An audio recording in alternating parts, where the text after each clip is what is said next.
സ്വന്തം വീട്ടിൽ നിന്ന് തന്നെ മാനസികമായിട്ടും ശാരീരികമായിട്ടും പ്രയാസം അനുഭവപ്പെടുന്ന കുറേ കുട്ടികളുണ്ട്.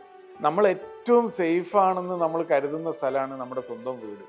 ആ വീട്ടിൽ നിന്നുണ്ടാവുന്ന നെഗറ്റീവായിട്ടുള്ള അനുഭവങ്ങൾ ആ കുട്ടിയുടെ ജീവിതത്തിൽ വലിയ ആഘാതങ്ങൾ ഉണ്ടാക്കും.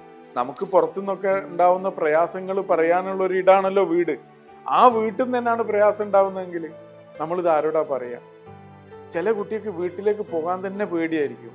കാരണം നമ്മളെ സ്നേഹം കൊണ്ട് വീർപ്പ് മുട്ടിക്കുന്ന നമ്മൾ കരുതുന്ന അമ്മയുടെ അടുത്തു നിന്നായിരിക്കും കുട്ടിക്ക് വിഷമം ഉണ്ടാവുക. നമ്മൾ ഏറ്റവും സുരക്ഷിതമാണെന്ന് കരുതുന്ന അച്ഛൻ്റെ കൈകൾ കൊണ്ട് തന്നെ ആയിരിക്കും ഈ കുട്ടിയെ വേദനിപ്പിക്കുന്നുണ്ടാവുക.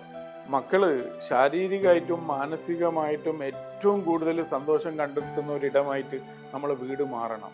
മുമ്പ് എപ്പോഴെങ്കിലും നമ്മളെ ഭാഗത്തുനിന്ന് അറിയാതെ എന്തെങ്കിലും സംഭവിച്ചു പോയിട്ടുണ്ടെങ്കിൽ നമ്മളെ കുട്ടികൾക്ക് നല്ല പ്രൊഫഷണൽ ആയിട്ടുള്ള കൗൺസിലിംഗ് സപ്പോർട്ട് കുട്ടികൾക്ക് കൊടുക്കണം.